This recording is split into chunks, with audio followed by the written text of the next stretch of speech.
Hello there, my name is Angie from Mexico, and I'm going to reflect about my work during these weeks. First of all, I want to say that I use from 4 to 6 techniques for active listening and encouraging reflective practice. I use my full attention to read each post, I reflect before respond, and actually I read each post a lot of times to fully understand before I answer them. Also, I try to recognize the emotional side because it is very important to grasp the meaning of what the other person is really saying. So I try to use a lot of phrases in order to get people's real feelings. Besides, I use a lot of questions in order to request more information to clarify some parts of the post or to identify if I was making an assumption or a judgment, as well as asking questions that the other person hasn't thought of it in order to make him or her thinking out of the box. In general terms, I consider I did the activity quite well, although it took me a lot of time to write my post since I'm not used to these kinds of techniques, and by reading the response I get from one of my classmates, I would say that I could get the information that I was missing or misunderstood, so I think that my questions fulfill their goal.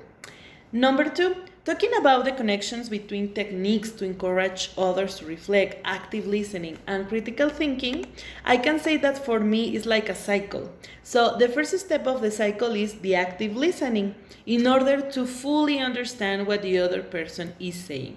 By doing this step, you can continue with the reflect part. Otherwise, you cannot do it. If you do not listen actively to the other person, you cannot go to the next step because you won't be able to ask or to use the techniques to reflect, to encourage reflect thinking. And in this part, in the second part, you can use the techniques checked in this model so the other person can reflect about what he said. And finally, the third step would be critical thinking. I mean, without an active listening and without some techniques to encourage reflect, you cannot go to the critical thinking part. Because it's a process, it's like a cycle. And in a nutshell, I can say that these 3 things can be summarized in the Socratic method, right? You know that in the Socratic method, the student says something or they have a dialogue, the other person asks him or her some questions to reflect to encourage critical thinking, and finally they came up with new ideas or they realize that they can use critical thinking.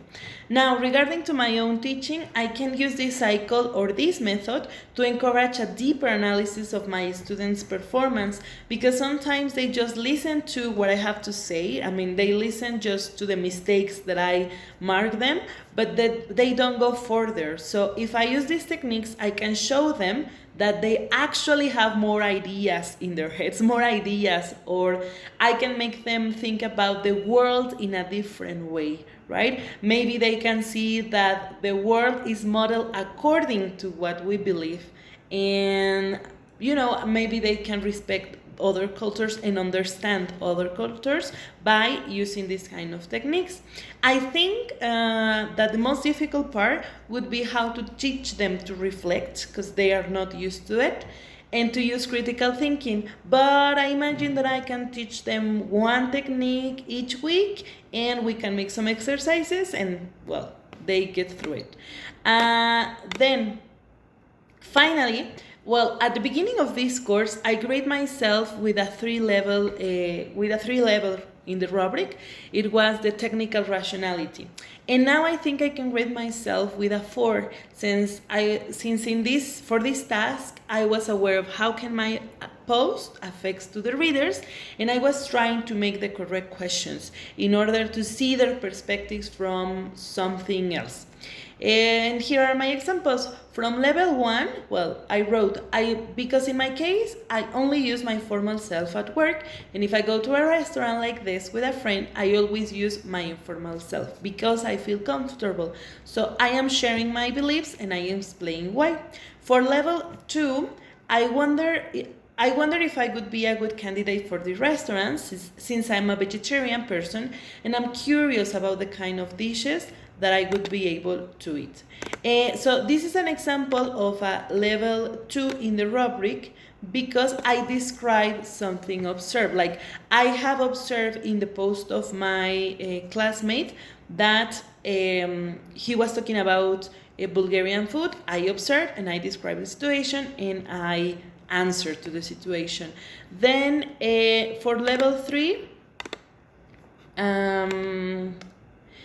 I have also experienced this in my schools, because it seems to me that it's not very open microculture, since they have a very rooted practices. And when I've tried to make small changes in my teaching practice, so I use some vocabulary related to what we saw, like microculture, practices, teaching practice. And on level 4, it says, talking about my formal and informal personality, I would like to ask you a question. So when you ask questions, you want to know about the other's perspective. So that is the end of the video. Thank you and bye-bye.